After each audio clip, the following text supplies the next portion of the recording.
Hello, everyone. This is David Moskowitz of Membership Academy. In this interview, I'm going to be speaking with Tony Gallippi, co-founder and CEO of Bitpay, which I believe is the largest Bitcoin payment processor.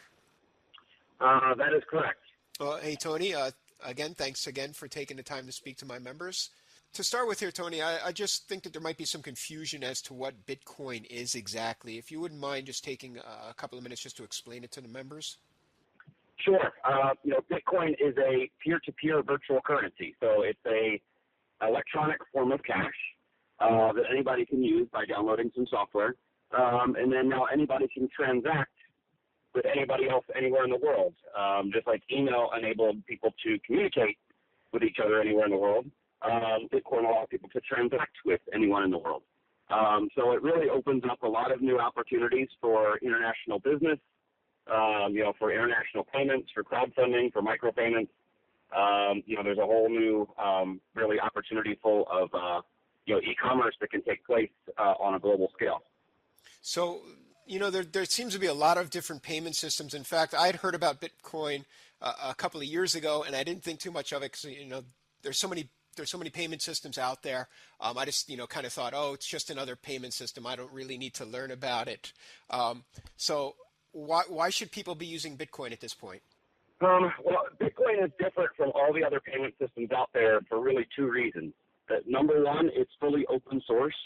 So it's basically an open source set of payment rails that anybody can build upon. You can contrast that to Visa's, proprietary rails or, ACH or SWIFT or the wire system, which are all, obviously closed systems that are, pretty costly if you want to try to build a payment application on top of that. So the fact that it's open source differentiates it from the rest of the payment systems out there. The other differentiating feature is that it's global. It goes anywhere the internet goes. So there really is no geographical boundaries to Bitcoin. Just like sending an email, it's just as easy for you to send, an email from Singapore to the U.S. or here now we're talking voice over IP from Singapore to the U.S. Bitcoin allows is basically money over IP, and it allows people to transact over the internet. So your Bitcoin address is kind of like an IP address for money. And, it's available anywhere the internet goes, and it's open source. So I think those are the two differentiating factors that it has compared to all the other payment systems out there. Mm-hmm. I think something interesting, I've had this happen to me, and I'm sure a lot of my members have had it happen where, in fact, recently I had somebody cancel and request a refund for the 6 months prior, which is just incredible that they had the balls to do it, but somebody actually did that, and PayPal immediately refunded them the money and said, no, you now have to prove to us that they were supposed to be paying you this money. And I think Bitcoin's a bit different with that, right? In all the payment systems that you have today, they're all basically built, on technology from the 1950s to 1970s. Credit cards were built in the 1950s. The ACH system was built in the 1970s. And then PayPal is just a user interface on top of that. So as a seller, you don't have a lot of protection. Because the way those systems are designed, businesses basically go and pull money from people's accounts, either from the bank accounts or their line of credit. And because businesses can just go and pull money from people's accounts, there has to be some buyer protection. So the Consumer Protection Act, which was written in the 1960s, that kind of defines the dispute process. So it allows a process for consumers to file a dispute if they feel that a company, pulled money out of their accounts, that they weren't supposed to. So Bitcoin does it a different way. With Bitcoin, nobody ever pulls money from anybody's account. Bitcoin is a push transaction. So anytime somebody wants to send money, the sender actually has to log into their software with their credentials, and actually push the transaction to the recipient. So in that way, it's very similar to text message or email, right? Nobody can, pull a text message from you, or nobody can pull an email address from you. You have to log in and you have to push it. So it does, offer a much more fraud-proof form of payment because they are irreversible, meaning once somebody presses the send button on a payment, that payment is irreversible. It's like an email or a text message, right? There is no unsend. So there is no way for somebody to claw that money back from you as a seller. Now, if you have an unhappy customer and they want a refund and you want to make sure that this customer's happy, they don't, cause you a stink, you have the option to send the customer a refund, but now you are making a new transaction to push the money back to them. There is no mediator that's going to step in the middle between you and your customer with Bitcoin and take money back away from the seller. So I think it offers a lot of opportunities for the sellers to reduce fraud, but it also offers opportunities for the buyer because there's no risk of identity theft with Bitcoin. And identity theft is one of the main reasons why you have a lot of these chargebacks, because the way the whole credit card or PayPal system is designed, you have an account number, maybe it's protected with a password, but that's about it. And so there are a lot of cases where a consumer gets their statement and there are charges on there that they legitimately did not make. So Bitcoin offers opportunities both for the buyers and the sellers. The buyers are not going to have a risk of identity theft, but you as the seller, once you receive the payment, that that's yours, and you don't have to worry about somebody taking it back away from you. Mm-hmm. So with that, then, if they are pushing the payment, basically, is it possible for Bitcoin and the Bitpay system to be handling recurring transactions? It is possible. The buyer has to go in and manually press that send button once a month. Okay. Because that's the only way it works. Otherwise, because you can't pull money from somebody's Bitcoin account. Yeah. So we have a few merchants that are working on a recurring system. They've kind of built it their own because they didn't want to wait for us. Mm-hmm. But we're working on one of ours as well. But basically, it requires the customer to basically pay month to month. Mm-hmm. Right? A customer will pay for 30 days, and then at the end of the 30 days, they get an email saying, "Hey, you got to pay again." Mm-hmm. And that's kind of the way that it works. And if the customer doesn't pay, then their service is canceled. So there's nothing for the customer to worry about. Oh my gosh, I have to go cancel this, otherwise I'm going to get billed again. If the customer wants to cancel, they just simply don't pay the next time the payment is due. Okay, so at the current time, then there's no continuity. Yeah, that's correct. Okay, as far as the future of Bitcoin and BitPay, what's the biggest obstacle right now to getting people to use Bitcoin and businesses to sign up for the service? Well, you have the two problems, right? It's the chicken and the egg problem. Merchants look at it and they say, well, it's great, but there's not a lot of people using it. The consumers will look at it and say, well, gee, it's still too complicated and there's not that many businesses that accept it. So it's going to be a multi-year process, both to, raise awareness of consumers and sign up more merchants. So BitPay is focusing just on the merchant side. We're just trying to build tools that make it easy for businesses to take Bitcoin as a form of payment.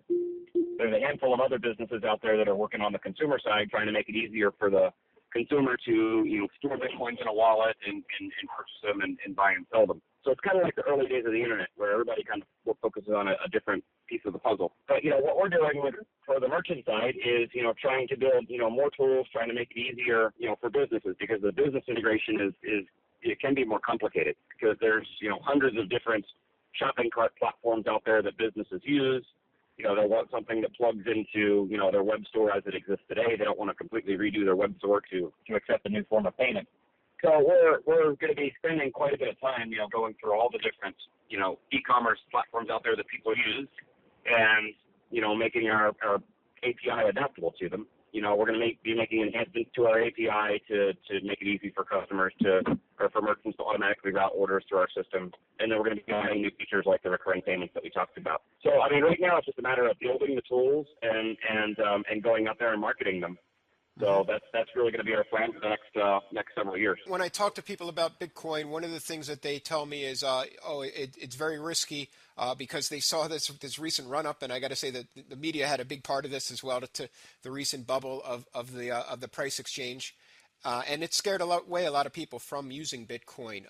Do you have any thoughts on this? Yeah, well, to use Bitcoin, you don't really have to worry about the volatility. On the merchant side, we shield our merchants from that, because as soon as Bitcoins come in, we immediately convert it to the local currency that they want to be settled in. But there's people right now that are working on that same functionality for the buyer side.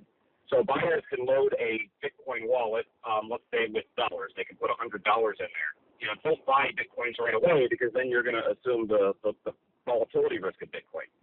Leave the money in your wallet just as dollars. Only buy the Bitcoins at the moment that you need to send them. So if you need to send somebody, $50 or half a Bitcoin, you buy that and you send it right away. So as a buyer, you're only holding Bitcoin for a fraction of a second. As a receiver, you're only holding Bitcoin again for a fraction of a second. So the price of the Bitcoin does not matter, in a transaction like that. And so you'll see more and more services come online that will, insulate the buyer from the volatility by allowing them to store their balance in whatever local currency they want. And then the only people that are going to be affected by the volatility are the speculators and the day traders that want to play the market. But in order to send money from here to anywhere else in the world, your wallet is going to look like you're holding your local currency, and Bitcoin is just the conduit that gets money from point A to point B.